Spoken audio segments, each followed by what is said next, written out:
19岁下晡，医院创全服务处展出12位严重病症的小朋友的作品。这小小艺术家伫咧甲病魔对抗的过程中，可以当来享受艺术所带予因的快乐，实在是让人非常的感动。小朋友嘛，保持着感恩的心，希望当透过作品来感谢医疗团队还有大家的照顾。特别的是，我们在我这边有一个公益的一个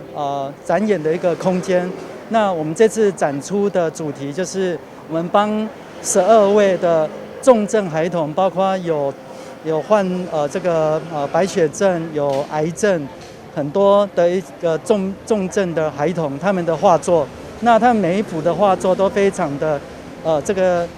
感动哈，而且它是有很深度的一个故事。那也借由这样的一个画作，希望能够带动大家对重症孩童的关心跟照顾。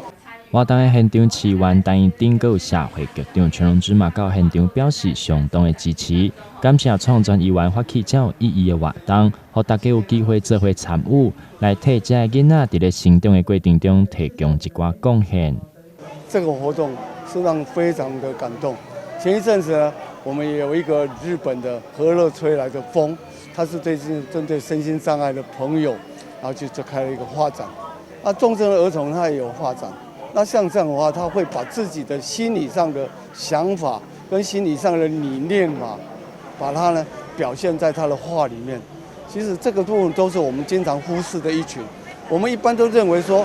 在整个画作里面，就是要什么画家或者是有特别的训练的这样子的画展，是不是比较有感觉？但是反过来说，像这样子的画展的话，带给我们的重症儿童或者是弱势的这些小朋友，他发自内心的自然的一个感受出来，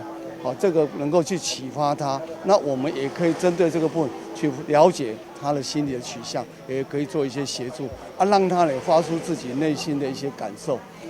现场嘛邀请到小朋友来做伙接受访问，小朋友嘛做伙来向社会上曾经来帮助过因的人表达万分的感谢。